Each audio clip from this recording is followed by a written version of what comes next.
things that I've been working on recently has been the idea of my intuition. And in thinking about my intuition, I have been really looking for the possibility of the universe providing, meaning that in doing so, I don't have a lot of preparation and I just kind of go with the flow and speak what is not only of my heart, but also is the thing that I think that we need to hear. Because a lot of times as humans, we have a tendency to, well, first off, we all want everybody to like us. So that's an important thing to us as people.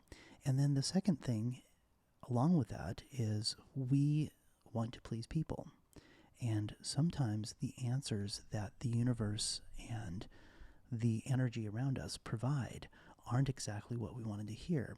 And so to the creation of that possibility, the possibility of courage and creating inside of that courage today, I am going to do an impromptu reading from a book called The Power for Success. This is a very cool old book that somebody gave me, and I have not read it in its entirety. It talks a lot about magnetism. It talks a lot about attraction and drawing things to yourself and things of that nature. So I'm going to open it up, and I'm going to read a couple pages, and then we're going to do a card draw at the end. So my intention for this is to create something that is very relaxing and something that is going to be very soothing to you. And I hope that you get some value out of this, as do I. So as I do for myself. So let's go ahead and open this up and see what it is.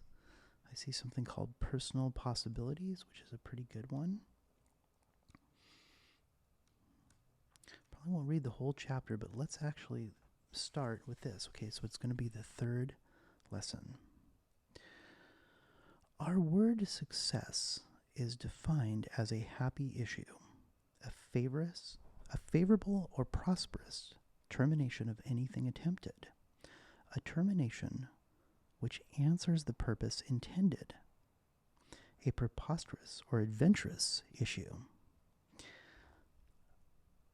An issue, to be truly prosperous, must be favorable to the individual who succeeds. Apparent success may therefore be false because it is not so favorable. It is a question whether you will magnify incidental successes in your life work or the complete success of your life. Kindly read this paragraph again. A fundamental axiom now appears.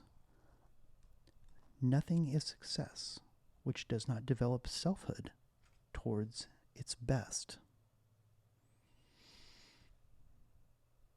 I feel compelled to read that again. Nothing is success which does not develop selfhood towards its best. Maybe that's telling us to always put our best foot forward. That's the saying, I guess, that we hear now. It is thus evident that success may be incidental or permanent, or that in either case it may be physical, mental, moral. Now, this obviously was written at a time where things were a little bit more lofty. But that's interesting. That really puts into perspective this idea that that success is holistic. And I like that. I really like that. That's something that does indeed resonate with me. I'm going to keep going. If it is merely incidental, it may result from the operation of selfishness, self-interest, and altruism. If it is permanent, it must result from the operation of self-interest and altruism. That's pretty important. Moreover, one may be successful in securing and maintaining physical health, mental health and scholarship, moral character, and usefulness. In the first three cases, success may appear may apparent. I'm sorry, let me try that again. In the first three cases, success may apparently result either from selfishness or from self-interest.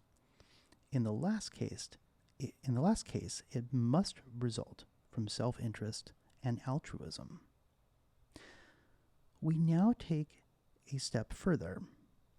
Success, which follows selfishness, is limited by reaction of self upon self. The reaction is inevitable. Now, what type of action do you think that this person is referencing? The reaction is inevitable. The reaction of self upon self. Success, which follows self-interest and altruism, secures the reaction for good upon self of the universal system or the universe. But success always follows effort towards self-interest and is always altruistic, because one cannot possibly attain best interests of self without benefiting or seeking the benefit of others. So it is ordered in the nature of things. I love that.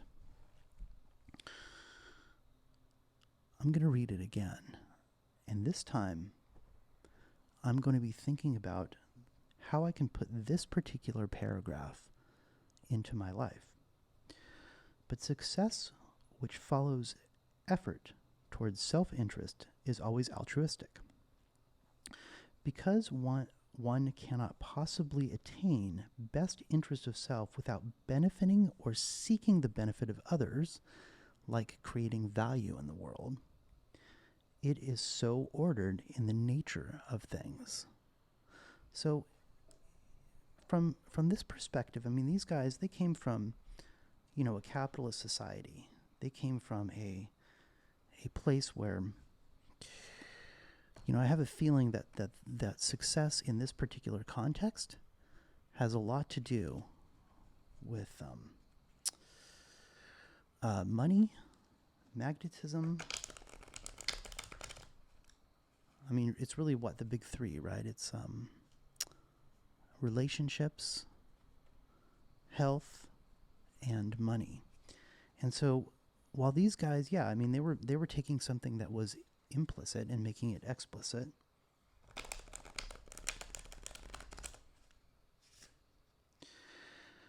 And that is a good perspective to have, this whole notion or this whole sort of idea that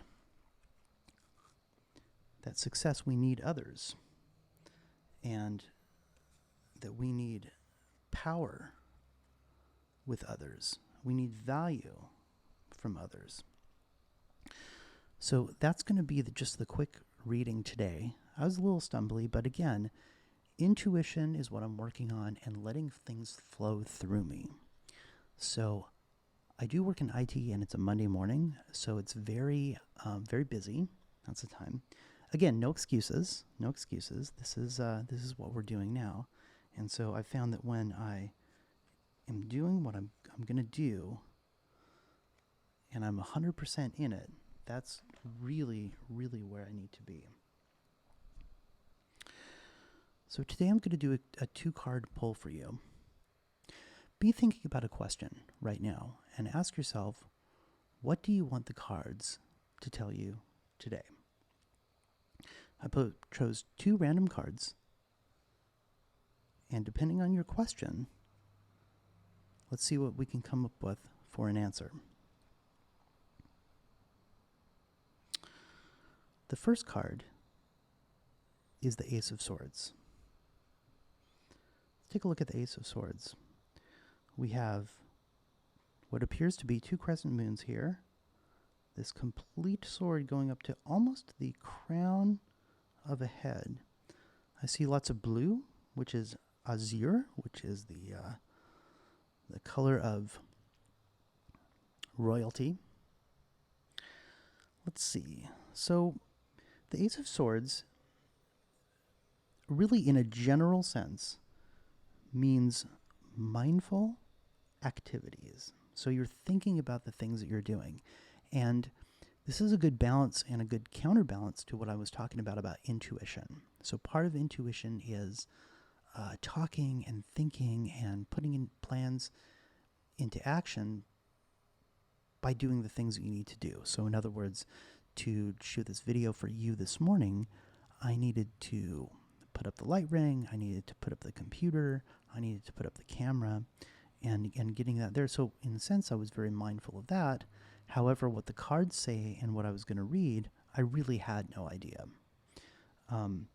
So mindful activities is what we get from this.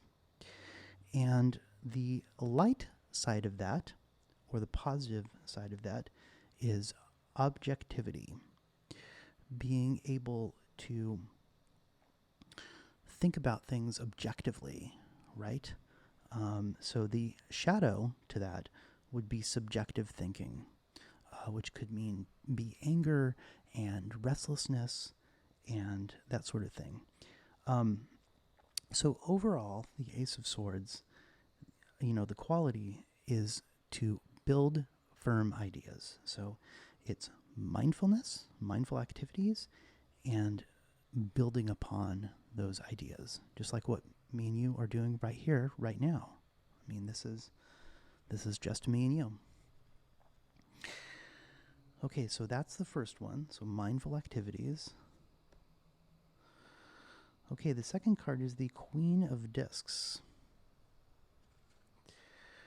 And with the Queen of Discs, we see a reference to the goat head here, and we see the big horns that she's got. She's also looking away, too. She's not really looking at the situation here. And that really could mean one of a couple things for you, depending on how you're going to interpret it.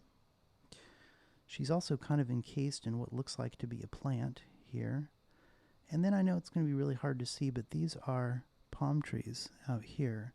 And there's a Crowley deck, so likely a lot of things have Egyptology or Egyptian sort of look to them. So the Queen of Discs, I know for a fact, is a very feminine card. And generally, its general purpose is comfort in family. So the light side of that is going to be like a luxury, like an addition, like something added to something. With the dark side or the shadow side being something that is barren, right? So the positive side would be fertility, and the negative side would be barren. Said another way, the light side would be fertility, bringing life to something, and the shadow or dark side would be something barren, taking life away. In general, this is someone who is very emotionally strong. So if we look at the combination of these two cards, the Ace of Swords and the Queen of Discs, we see something that is very mindful in their activities with someone who is very emotionally strong, and maybe someone who idealizes and likes the idea of family, right? So normally it's a feminine card, but I don't know how important that is these days, but that's what the cards are saying today. So thank you so much for listening to me read some from The Power of Success and to pull two cards for you. I truly hope you found value out of this, and I can't wait to do this again for you soon. Take care.